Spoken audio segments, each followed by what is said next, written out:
welcome to another installment of the Fragments Silicon Reviews.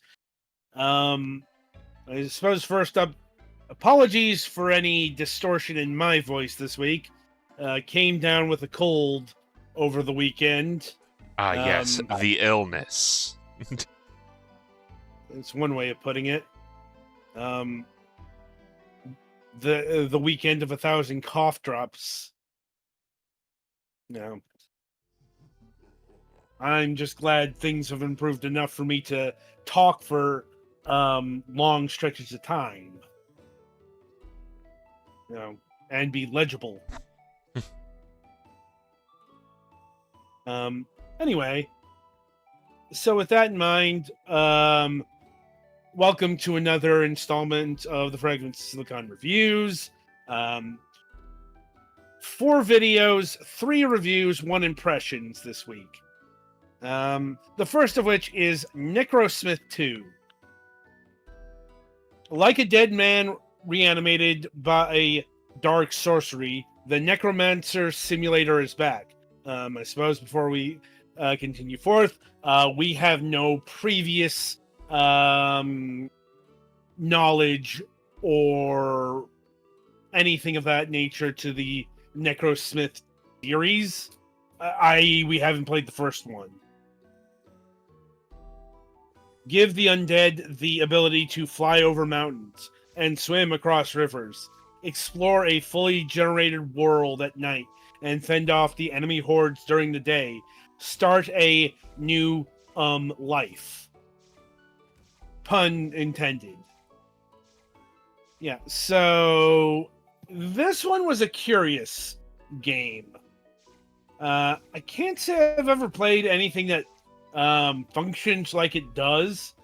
Okay, so if you're seeing the game on the Twitch page, you might think it's another Vampire Survivors clone. That's what I initially thought it was. Because, well, look at it. It's got a lot of the elements. But it turns out, no, it's not one of those. It's closer to a tower defense game. A proper tower defense game than a Vampire Survivor-like. There's kind of elements of both. And elements beyond that. To wit, one of your main goals is to protect your Tower of Necromancy. If that goes down, game over. But your units are kind of crafted RTS style. In that you've got a bunch of body parts, you put them together, and you create life. And they are auto battling for the most part, but you can take control of one of them. And I would actually recommend this. It's a bit awkward, not gonna lie, but there are reliability issues when it comes to the AI. As in, there are like 5 general states you can put the AI in, like attack, defense, gather resources, a couple others I don't remember offhand. Explore, I think, is one of them.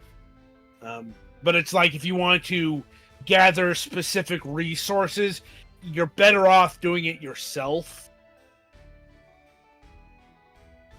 than leaving it to the computer.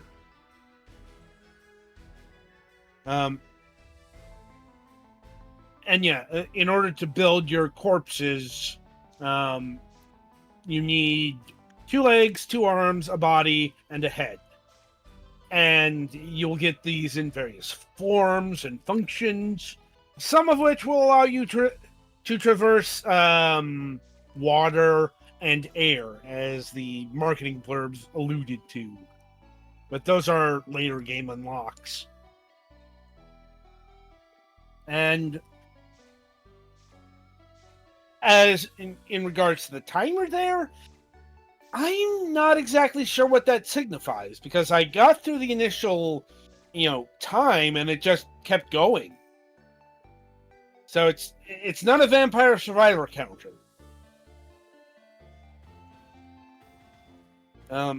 Anyway, so the big addition from what I've been able to gather is the Titans, which is like the super weapon. Comes in the form of a magic spell in which you will need to gather a whole bunch of the stock ingredients. A certain type. Like, you'll need 25 bones for each. And then you get a super warrior. More capable of handling enemy bases and such.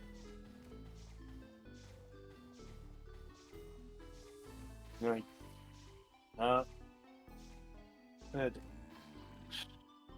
I'm still not sure what to make of this game, if I'm being honest. Like, it's unique. I'll give it that. But it was also very awkward to play. Like, it's got a lot of disparate elements, and I don't think they all gelled together as well as the game was hoping it would.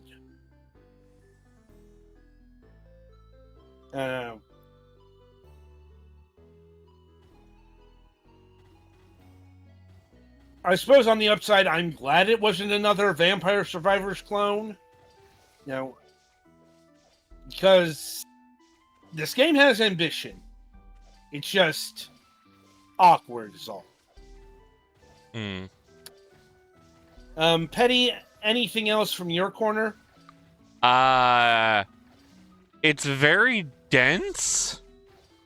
Like, I'm having a hard time wrapping my head around what it wants me to do.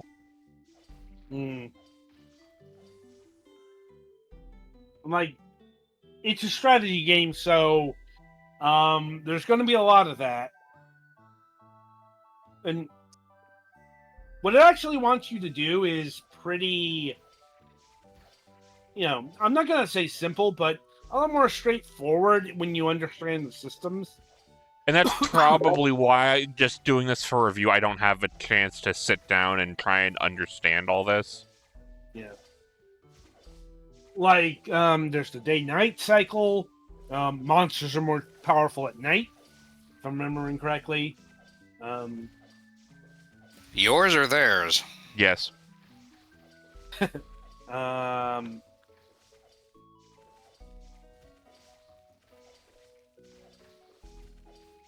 Yours, I think. Like, there's a lot to remember. And there's also, like, various there's the upgrade houses, which will give you bonuses, like, if you have bloody body parts, that'll give you a strength bonus, that kind of thing. It's quite the robust game.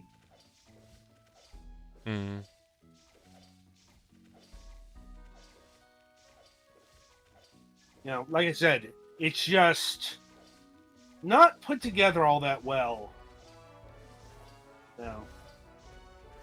Like, it's got 2 left feet, to use their own parlance here.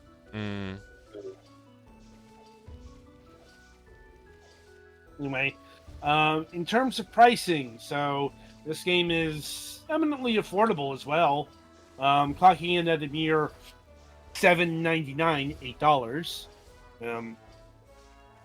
Like, I would have expected this to cost like $10, $15. $8, I think it's worth a try. But thankfully, it also has a demo. I would absolutely recommend trying before you buy on this one. Like, this is scratching itch for a certain type of person, but there's also a lot of people who would be highly repelled by this. Yeah. Like I said, if you're looking for an actual Vampire Survivors type game, or, a proper tower defense game, this ain't it. You get a very unique, if gangly, strategy game here. That isn't quite like anything else on the market, at least to my knowledge. I guess apart from the first game in this series. Mm-hmm. And that's about all I got. So, that'll about do it for Necrosmith 2 here. Be sure to tune in after the break as Petty Fan will be reviewing Warhammer 40,000 Speed Freaks.